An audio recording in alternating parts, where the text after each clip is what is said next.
Morning to all. बेटा, 10th 12th और 11th आपका वेरी फर्स्ट क्वेश्चन होता है अनसीन पैसेज फॉर कंप्रीहेंशन।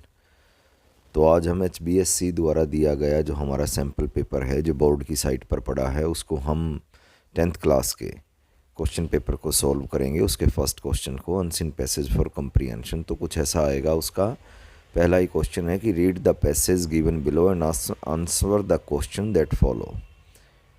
तो इसको करना क्या है, आपको एक बार पूरा बगैर झिझके, बगैर कंफ्यूज हुए, बगैर रुके पूरा पढ़ना है। इसको एक बार पूरे को पढ़ना है। जहाँ तक है ये शुरू से लेके अंत तक आपको इसको पूरा पढ़ना है। इससे क्या होगा, आपको एक मोटा मोटा आइडिया आ जाएगा। इस बात से कोई चिंतित नहीं होना, कोई चिंता नहीं करना कि मेरे को तो कोई लाइन समझ में नहीं आ रही है, मेरे को किसी वर्ड का मीनिंग समझ में नहीं आ रहा है। नहीं, छोड़ दो उसको। आपको एक बार बगैर रुके, बगैर कंफ्यूज हुए इसको पूरा पढ़ना है। तो हम पढ़ेंगे तो आप भी मेरे साथ इसको पढ़ना है। और अगर आपको थोड़ी बहुत भी इंग्लिश आती है तो आपको एक रफ़ आइडिया हो जाएगा कि ये टॉपिक में क्या कहा जा रहा है, क्योंकि लास्ट में हो सकता है आपका एक क्वेश्चन ऐसा भी आए कि इस टॉपिक का आपको टाइटल भी देना हो, तो 1 नंबर का वो भी आएगा। तो हम इसको पढ़ते हैं बिल्कुल स्टार्ट से कि unsafe water kills more people each year than do war and all other forms of violence combined. Meanwhile, our drinkable water sources are finite. Less than 1% of the Earth's fresh water is actually accessible to us. Without action, the challenges will only increase by 2050 when global demand for fresh water is expected to be one-third greater than it is now. Water is uniquely vulnerable to pollution known as a universal solvent. Water is able to dissolve more substances than any other liquid on earth. Water pollution is the release of substances into the surfaces, groundwater, or into lakes, streams, rivers, estuaries, and oceans to the point where substances interfere with beneficial use of the water or with the natural functioning of ecosystem. In addition to the release of substances such as chemicals, trash, or microorganism, water pollution may also include the release of energy in the form of radioactivity or heat into bodies of water. The key causative of water pollution in India are urbanization, deforestation, industrial effluents, and agricultural runoffs with the use of insecticides and pesticides. The other causes are social and religious, offering in water bodies and the use of detergents and fertilizers. Number 3, water pollution can have disastrous consequences on the ecosystems. Furthermore, toxic chemicals can travel through the food chain and get into our bodies, causing disease and death. Number 4, there is no single or simple answer to stop the water pollution crisis. However, there are many solutions to prevent water pollution, both in our daily lives and within industries. They are wastewater treatments, reducing plastic waste, and water conservation. In addition to this, we must have water efficient toilets, stormwater management, and ozone wastewater treatment. Number 5, some of the major causes of water pollution are oil pollution, oil spill, septic tank, water parks, intensive farming, pesticides, swimmings, industrial waste, household waste, water storage tank, nuclear waste, etc.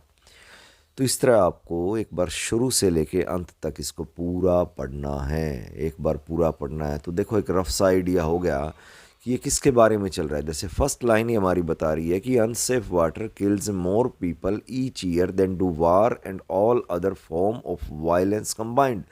कि जो unsafe water है वो ज़्यादा लोगों को मारता है हर साल जितने कि लोग पूरी दुनिया में युद्ध और दूसरी तरीके की हिंसा से मरते हैं, वायलेंस से मरते हैं, हिंसा से मरते हैं। और ये भी कह रहा है सेकंड लाइन में कि meanwhile our drinkable water sources are finite, ये सीमित हैं। Less than 1% of the earth's water is actually accessible to us, कि 1% ही धरती का पानी पीने योग्य है। और without action the challenges will only increase by 2050, और अगर हमने कोई एक्शन नहीं लिया तो ये चैलेंजेस 2050 तक और बढ़ जाएंगे, क्योंकि when global demand for fresh water is expected to be 1/3 greater than it is now, क्योंकि ये 1/3 बढ़ जाएगी। तो ये मेन किसके बारे में है? ये टॉपिक है वाटर पोल्यूशन के बारे में, उसके बचाव के बारे में, कि कैसे हम वाटर को पोल्यूट होने से बचाएं, और वाटर कितना एसेंशियल है, कैसे पोल्यूट होता है, हम कैसे कैसे पोल्यूट करते हैं वाटर को, और कैसे उसको पोल्यूट होने से बचा सकते हैं। तो ये सब कुछ इससे पैराग्राफ में दिया गया है। तो देखो, अगर आपने एक बार इसको ढंग से पढ़ लिया, फर्स्ट रीडिंग आपको लेनी है फास्ट, एक बार सेकंड रीडिंग भी आपको ज़रूर लेनी है। अगर आपको फर्स्ट रीडिंग में 5 से 10% समझ में आ गया है तो सेकंड रीडिंग बहुत ज़रूरी है लेनी, उससे आपका बिल्कुल क्लियर हो जाएगा। और बेटा इसमें बहुत ज़्यादा टाइम वेस्ट नहीं होता। आपको लगेगा कि और ये पहले ही क्वेश्चन में इतना टाइम लग गया हमारा, तो हमने तो बहुत टाइम वेस्ट कर दिया। नहीं नहीं बेटा, 10 मार्क्स का सवाल है, एक एक नंबर कीमती है। सुनते हो ना, पता है ना आपको, बूंद बूंद से सागर भरता है। तो बेटे पढ़ने वाले बच्चों को तो बिल्कुल एक बार फास्ट रीडिंग, दूसरी बार इसकी थोरोस रीडिंग आपको लेनी ही लेनी है, जिससे आपको ढंग से समझ में आ जाए। 10 मार्क्स का सवाल है। तो जैसे हम क्वेश्चन करेंगे तो बिल्कुल इजी हो जाएगा। What is known as universal solvent? Universal solvent के रूप में कौन जाना जाता है? यूनिवर्सल सॉल्वेंट मतलब जिसके अंदर सब कुछ घुल जाए। तो ये हमारे पहले ही स्टार्टिंग में ही आ जाएगा हमारा कि यूनिवर्सल, ये देखो जैसे सेकंड जो हमारा पैराग्राफ है वो पढ़ रहे हैं ना, जैसे water is uniquely vulnerable to pollution known as a universal solvent, known as a universal solvent. तो ये सेकंड में ही आ गया हमारा। तो कौन जाना जाता है, क्वेश्चन था हमारा what is known as universal solvent. तो सेकंड पैराग्राफ में ही आ गया कि water is uniquely vulnerable to pollution known as a universal solvent. तो ये उसका उत्तर आ गया। तो कौन होगा what is known as universal solvent? Water.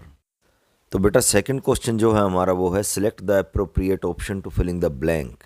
Water is uniquely vulnerable to, vulnerable क्या होता है? असुरक्षित है, वाटर बॉडीज़ के प्रति है या एक्सट्रीम वेदर कंडीशन के प्रति है, कि विशेष तौर पर वाटर किस चीज़ के प्रति असुरक्षित है, किस चीज़ से उसको सुरक्षा चाहिए। असुरक्षित किस चीज़ के प्रति है? सबसे ज़्यादा उसको दिक्कत किससे है? सबसे ज़्यादा उसको ना सीजन से, ना पोल्यूशन से, ना सीजन से, ना वाटर बॉडीज से, ना एक्सट्रीम वेदर कंडीशन से। सबसे ज़्यादा सुरक्षित वाटर किससे है? पोल्यूशन से। तो इसका आंसर क्या आएगा? सेकंड। तो इसका आंसर क्या आएगा? Second, pollution. इसका आंसर क्या आएगा? Second, pollution. तो जैसे थर्ड, अब सी क्वेश्चन क्या है हमारा? Complete the following analogy. Analogy का मतलब क्या है? समानता, सादृश्यता। Complete the following analogy correctly with a word oblique phrase from paragraph 2। मतलब पैराग्राफ 2 से कुछ वर्ड्स दिए गए हैं, तो इन समानताओं को, सादृश्यता को पूरा करो, एनालॉजी को, समानता को। जैसे वल्नरेबल का आगे दे दिया इसने रेजिलिएंट, वल्नरेबल के आगे क्या दे दिया इसने? रेजिलिएंट। तो वल्नरेबल देखो, here resilient is the opposite of vulnerable. यहाँ रेजिलिएंट क्या है? उसका ऑपोजिट है। मतलब वल्नरेबल और रेजिलिएंट दोनों आपस में एक दूसरे के क्या है? ऑपोजिट है। तो इसी तरह हमारे को आर्टिफिशियल के आगे कुछ ऐसा लिखना है जो इसके ऑपोजिट है। तो आर्टिफिशियल का ऑपोजिट क्या हो गया? नेचुरल। आर्टिफिशियल का ऑपोजिट क्या हो गया? नेचुरल। तो इसका आंसर यहाँ क्या आएगा? नेचुरल। नेचुरल। तो इसका आंसर क्या आएगा यहाँ? नेचुरल। तो वल्नरेबल का ऑपोजिट जैसे रेजिलिएंट है, नीचे देखो दिया भी हुआ है, नीचे इसने आगे आपको हिंट दिया हुआ है कि here resilient is the opposite of vulnerable. तो वल्नरेबल का ऑपोजिट रेजिलिएंट है, तो हमको आर्टिफिशियल का ऑपोजिट बताना है। तो आर्टिफिशियल का ऑपोजिट क्या हो गया? नेचुरल। तो इसका आंसर क्या आएगा? नेचुरल। तो डी क्या है क्वेश्चन हमारा? From the paragraph 5 identify 2 causes of water pollution in our homes. Paragraph 5 से हमारे को दो कॉजेज बताने हैं वाटर पोल्यूशन के इन आवर होम। तो पैराग्राफ 5 क्या कहता है? Some of major causes of water pollution are oil pollution, oil spill, septic tank, water parks, intensive farming, pesticides, swimming, industrial waste, household waste, water storage tank, nuclear waste. Question है हमारा, question क्या है हमारा? From the paragraph 5 identify two causes of water pollution in our home. दो कारण बताने हैं water pollution in our home, जिसकी वजह से हमारे घर के अंदर वाटर पोल्यूशन होता है। तो घर के वाटर पोल्यूशन छाटने हमारे को पैराग्राफ 5 में से, देखो इजी है, पढ़ दिया है, पढ़ लिया है, पढ़ चुके हो आप, तो आपको बहुत आसान हो जाएगा। तो ये देखो वाटर पोल्यूशन के बहुत सारे बता रखे हैं पैराग्राफ 5 में। ऑयल पोल्यूशन है, ऑयल स्पिल है, septic tank, water parks, intensive farming, pesticide, swimming, industrial waste, household waste, water storage tank. तो एक तो जो सेप्टिक टैंक है, ये हमारा सेप्टिक टैंक कहाँ आता है? ये हमारा सेप्टिक टैंक ये हमारा घर के अंदर आता है। और क्या आता है घर के अंदर? Household waste. ये दो आगे ये हमारे घर के अंदर पोल्यूशन फैलाते हैं पानी का। तो इसका आंसर देखो बेटा डी का, two causes of water pollution our homes are household waste and water storage tank. Septic tank भी हो सकता है, वाटर स्टोरेज टैंक्स भी हो सकता है। तो ये पैराग्राफ 5 से आपने छाट लिया, आपको कोई याद नहीं करना, आपको कोई रट्टा नहीं मारना, कुछ नहीं करना, सीधा पैराग्राफ में गए और वहाँ से छाट लिया। तो कभी भी ये जो आपके पैराग्राफ आएंगे ये या तो एडवांटेज बताएंगे किसी चीज़ की या डिसएडवांटेज बताएंगे। तो यहाँ वाटर पोल्यूशन की डिसएडवांटेजेस और उसके कॉज और प्रिकॉशंस बताए गए हैं। तो ई पार्ट आ गया हमारा, water pollution can have disastrous consequences on. बहुत बड़ा दुष्परिणाम पड़ सकता है वाटर पोल्यूशन से। किस पर दुष्प्रभाव पड़ सकता है वाटर पोल्यूशन का? इकोसिस्टम पर, वेदर कंडीशन पर, अनएक्सपेक्टेड रेनफॉल हो सकती है, फ्लैश फूड हो सकता है। तो ये है हमारा द इकोसिस्टम, हमारी जो भौगोलिक जैविक जो सिस्टम है उस पर बहुत बुरा इफ़ेक्ट पड़ सकता है इसका, तो वाटर पोल्यूशन का। तो ये भी ऊपर हमने पढ़ा था, उसी में से आया है इकोसिस्टम। तो ई का आंसर है इकोसिस्टम। एफ क्या होगा हमारा? One of the solution of preventing water pollution. Water pollution को प्रिवेंट मतलब उसको रोकथाम के लिए हम क्या कर सकते हैं? नंबर 1 है building industries near water bodies. बना सकते हैं ये वाटर बॉडीज़ के नज़दीक बिल्डिंग बना सकते हैं। Water conservation and reducing plastic waste, water को संरक्षित रख सकते हैं। कंजर्वेशन का मतलब क्या होता है? संरक्षित रखना। तो वाटर को क्या रख सकते हैं हम? कंजर्वेशन कर सकते हैं, वाटर को संरक्षित कर सकते हैं। रिड्यूसिंग और घटा सकते हैं प्लास्टिक वेस्ट, प्लास्टिक का कचरा घटा सकते हैं। तो ये एक रोकथाम का तरीका हो सकता है। अवॉइडिंग स्विमिंग को रोक सकते हैं, अवॉइड कर सकते हैं। रिड्यूसिंग फार्मिंग को रोक सकते हैं। तो इसमें जो एप्रोप्रिएट होगा, जो सबसे सही होगा, जो हमने ऊपर पैराग्राफ में भी पढ़ा है कि one of the solution of preventing water pollution को रोकने का सबसे बढ़िया तरीका क्या है?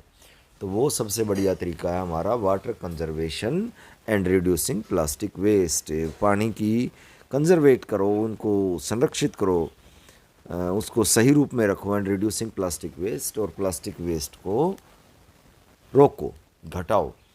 जी पार्ट क्या है? जी क्वेश्चन क्या है? Define water pollution. Water pollution क्या होता है?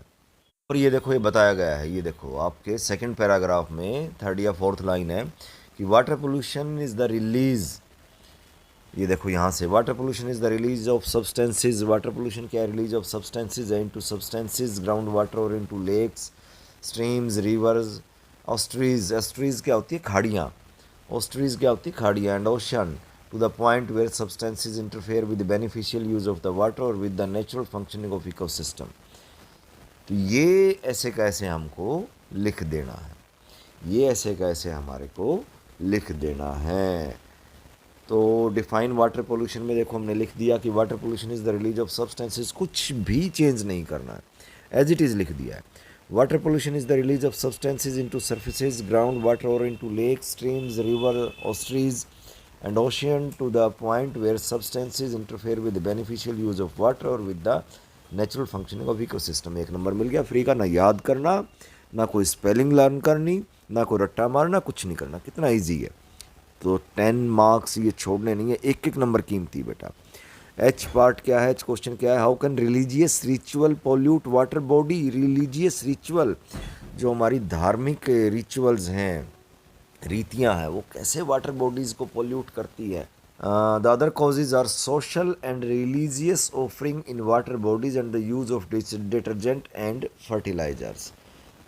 तो रिलीजियस ऑफरिंग, इनकी वजह से भी वाटर पोल्यूट होता है। रिलीजियस ऑफरिंग मतलब जो भी हम अपने धार्मिक अनुष्ठान करके हम राख वगैरह, पॉलीथीन वगैरह जो भी कुछ होते हैं, कि ये पुरानी मान्यता है कि बहते पानी में बहा देना चाहिए, नहीं करना चाहिए ये कभी भी, क्योंकि ये बहुत ज़्यादा पानी को पोल्यूट करता है। तो how can religious ritual pollute water bodies by throwing religious offering, ये एज इट इज़ वर्ड उठाया हुआ है मैंने, रिलीजियस ऑफरिंग, ये एज इट इज़ वर्ड उठाया गया है, religious offering into water bodies we pollute water, कि हम रिलीजियस ऑफरिंग, जो हमारे धार्मिक अनुष्ठान के बाद राख वगैरह बचती है, उसको हम उठा के फेंक देते हैं पानी में, तो वो भी हमारी वाटर को पोल्यूट करती है।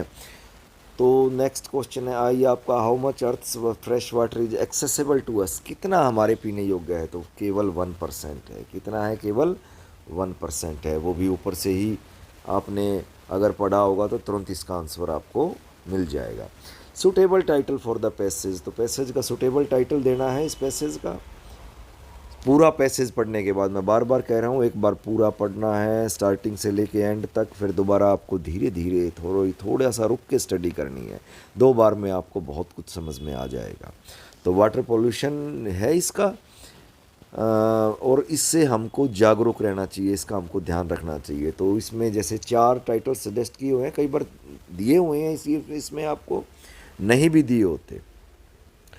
तो 10 मार्क्स का है, 5 क्वेश्चन तो आपके आएंगे इसके अंदर जो आपके ऑब्जेक्टिव टाइप आएंगे, मतलब आपको उसके ऑप्शन दिए होंगे, और 5 क्वेश्चंस ऐसे आएंगे जिसके आंसर आपको पैराग्राफ में से छांटने हैं। तो इजी है। तो सेलेक्ट द सूटेबल टाइटल, तो टाइटल इसका सबसे सूटेबल होगा वाटर पोल्यूशन ए कंसर्न। तो बेटा आज के लिए इतना ही, तो आपको अच्छी तरह समझ में आ गया होगा। 10 मार्क्स का ये क्वेश्चन है, पहला ही क्वेश्चन आएगा। अगर आपको ये कॉन्फिडेंस आ जाता है कि फर्स्ट क्वेश्चन में ही हमारे 10 मार्क्स पक्के हो गए, तो आगे पेपर बेटा बहुत इजी हो जाएगा। तो आपको इसको ढंग से करना है, समझना है। Best of luck, thank you.